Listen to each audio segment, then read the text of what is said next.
यांना अटक झालेली आहे। या संदर्भात बोलण्यासाठी आपल्यासोबत अंजली दमानिया आहेत। मॅडम, काय सांगाल तुम्ही? वाल्मिक कराड यांच्यामुळे गेल्या महिनाभर संपूर्ण राज्याचं वातावरण चर्चेत होतं।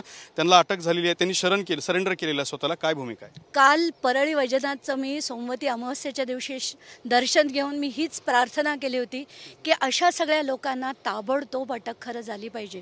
आणि हे होणार होती हे आपण बातम्यांमध्ये गेले 2 दिवस ऐकतोय की ते शरण येणार आहेत, पण आज त्यांना फायनली अटक झाली आहे। खरंच बरं वाटतंय। याच्यातनं आता पुढे सगळी चौकशी जी खरं तर 20 दिवस लागलेत ते बघून खूपच शॉकिंग वाटतंय। कारण जर पुण्यामधनं ते सापडले असतील, 17 तारखेला शेवटचा कॉल त्यांचा पुण्याचा होता, आज 31 तारखेला जर ते पुण्याहूनच मिळाले असतील तर याचा अर्थ ते पुण्यातच होते। आणि मला खरंच हे वाटतंय की आपली पोलीस यंत्रणा आणि पूर्ण गृह मंत्रालय खरंच कॉम्प्रोमाइज्ड आहे का, हा पहिला प्रश्न पडतो। कॉम्प्रोमाइज्ड आहेत हे सगळे राजकारणी, एकमेकांच्या हातात हात घालून आहेत। आणि जसं आपण बघतो त्यांचे सगळ्यांबरोबर संबंध होते, अगदी शरद पवार, सुप्रिया सुळे, रोहित पवार, संदीप क्षीरसागर, सुरेश धस, हे सगळ्यांबरोबरचे जेव्हा फोटो बघते, फडणवीसांबरोबर बघते, अजित पवारांबरोबर बघते, तर काय हे गुन्हेगारी लोक जर सगळे अशा राजकारण्यांबरोबर संबंध ठेवत असतील तर आपल्याला न्याय कधी मिळणार, हा सगळ्यात मोठा प्रश्न पडतो। वाल्मिक कराडांनी सरेंडर केल्यानंतर त्यांनी सांगितलं, मी सरेंडर जरी झालो असलो तर या सगळ्या प्रकरणात माझा दोष नाही। अगदी कोणी कधी म्हणेल का की हो माझा याच्यात दोष आहे, किंवा संतोष देशमुखांना माझ्या सांगण्यावरनं मारण्यात आलंय, किंवा माझेच ते लोक होते, असं कोणी कधी सांगेल का? ते तपास यंत्रणा जे काम करेल त्यातनं बरंच काही निष्पन्न होईल। आत्ताच्या घटकेला आपण त्यांच्याकडनं ही अपेक्षाच करू शकत नाही। आता या सगळ्या प्रकारामध्ये वाल्मिक कराड यांच्यावरती खंडणीचा गुन्हा दाखल झालेला आहे, मात्र त्यांची जे दुसरे 7 आरोपी आहेत त्यांच्यावरती खंडणी आणि खुनाचा गुन्हा दाखल झालेला आहे। मात्र खुनाचा गुन्हा वाल्मिक कराड यांच्यावरती नाही, FIR तरी, त्या बाबतीत काय भूमिका आहे? त्याच्यावर नक्कीच होईल, ह्याच्यात काहीच शंका नाही आहे। आणि ते काही दिवसात खरं झालं पाहिजे। आता वरचे काय करतात, राजकारणी काय करतात, कारण सगळी यंत्रणा मॅनेज होते आणि त्यांचे अमुक गुन्हे काढले सुद्धा जातील, पण ते जर खरंच तपास झाला तर हे सगळे लिंकेजेस मिळतील। आणि त्याच्यात जसं आपल्याला माहिती आहे की त्यांच्या ह्याच्यात CIDना 2 मोबाईल्स मिळाले होते, त्या मोबाईल्समध्ये अख्खेच्या अख्खे रेकॉर्डिंग्स होते। एकतर कोणी रेकॉर्डिंग कसं करू शकतं इतक्या हॉरिबल घटनेचं, तेच मला मुळात कळत नाही। आणि त्या व्यतिरिक्त एका बड्या नेत्याचं नाव देखील होतं। हे जेव्हा ऐकलं ना तेव्हा वाटतंय की काय चाललंय, हे रामराज्य तर नक्कीच नाही आहे। या सगळ्या प्रकारामुळे कुठंतरी बीडची जी दादागिरी, गुंडगिरी किंवा बीडचा बिहार म्हणत होतो, त्याला आळा बसेल, चाप बसेल?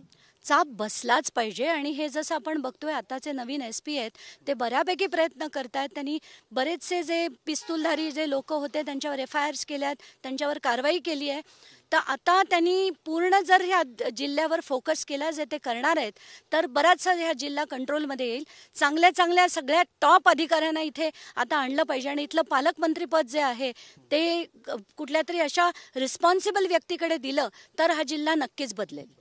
तुम्ही जसं म्हणालात 17 तारखेला शेवटचा फोन कॉल पुण्यामध्ये ट्रेस झाला आणि आता सरेंडरही पुण्यात झालेली आहे। त्यांनी शेवट सरेंडर केलं, मात्र पोलिसांना वाल्मिक कराड सापडले नाहीत। यंत्रणेचं अपयश किती गंमत आहे बघा ना, एवढे दिवस 2 आठवडे ते पुण्यात असतात आणि आपल्या यंत्रणेला मिळतच नाही।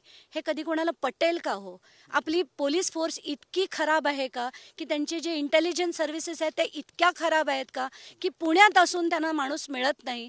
तर हे सगळं शिल्डिंगचं काम चाललं होतं, किंवा कदाचित त्यांचं अंगठे घेण्याचं काम देखील चालू असेल, कारण त्यांच्याकडे बऱ्याच राजकारण्यांची प्रॉपर्टी असेल। आणि की म्हणजे मी तर जस्ट एक वेग स्टेटमेंट करते, कारण हे आधी होताना आपण अनेक वेळा ऐकलंय। तर आता ते का एवढे 14 दिवस लागले हे त्यांना आणि परमेश्वराला माहिती। यंत्रणेला काय आव्हान आहे तुमचं इथून पुढच्या काळात या सरेंडरनंतर? चौकशी जी आहे ना ती खरोखर ती चौकशी करा। आणि जसं मी मगाशी म्हटलं की त्याच्यात जे रिटायर्ड जजची अपॉइंटमेंट करून त्यांना मस्त स्कोप ऑफ वर्क देऊन, टर्म्स ऑफ रेफरन्स व्यवस्थित देऊन त्याचा अहवाल यावेळेस जनतेपुढे आला पाहिजे। हा मी का म्हणते, कारण तुम्हाला माहिती आहे झोटिंग कमिटीचा सुद्धा एक अहवाल होता जो कधीही महाराष्ट्रापुढे आला नाही। तर हा अहवाल 3 महिन्याच्या आत लोकांपुढे आला पाहिजे। आणि बाकीचे जे 3 माणसं होती ते 3 फरार व्यक्ती जे आहेत त्यांना ताबडतोब कुठेतरी हे कराड सांगू शकतील कुठे आहेत ते, आणि त्यांना अटक झाली पाहिजे। आता कुठेतरी या संपूर्ण प्रकरणामध्ये संतोष देशमुखांच्या कुटुंबियाला न्याय मिळेल? असं आशा तर नक्कीच करू शकतो, कारण त्याच्या मागचं जे मला असं वाटतंय आणि जे फडणवीस म्हणाले त्याच्यावरनं मला असं वाटतंय, कारण त्या अधिवेशनात म्हणाले होते की आपण मकोका लावू, जो खंडणीचा एक गुन्हा तर झालेलाच आहे, ते या गुन्ह्यात जरी असतील तर आम्ही कोणालाही सोडणार नाही आणि त्यांची सखोल चौकशी करण्यात येईल असं आश्वासन. आता मकोका कधी लागतो? त्यांच्या सगळ्यांविरुद्ध जर जोपर्यंत काही नसेल आणि कराडांविरुद्ध काही त्यांची इन्व्हॉल्वमेंट नसती तर मकोकाबद्दल फडणवीस बोलले नसते. आणि दुसरं म्हणजे आता जी त्यांची संपत्ती अटॅच केली गेली आहे ती सुद्धा झाली नसती. खंडणीच्या गुन्ह्यात कधी संपत्ती अटॅच होत नसते. तर मला असं वाटतं की याच्यात कारवाई झाली पाहिजे, चौकशी योग्य त्या पद्धतीने झाली पाहिजे. आता तुम्ही ज्या ठिकाणी पाहणी केलात, जिथून राख उपसली जायची होती, या राखेच्या पाठीमागे सुद्धा गुन्हेगारी असल्याचं सांगितलं जातं आहे.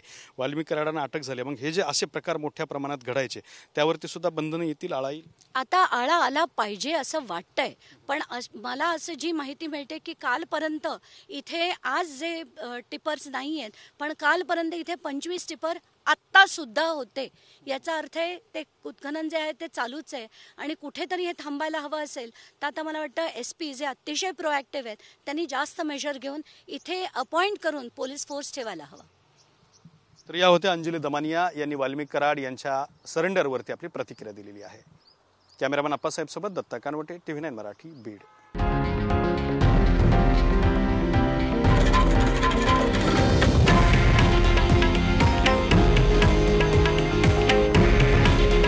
हे आहे देशातील नंबर 1 न्यूज नेटवर्क आणि आपण पाहत आहात TV9 मराठी.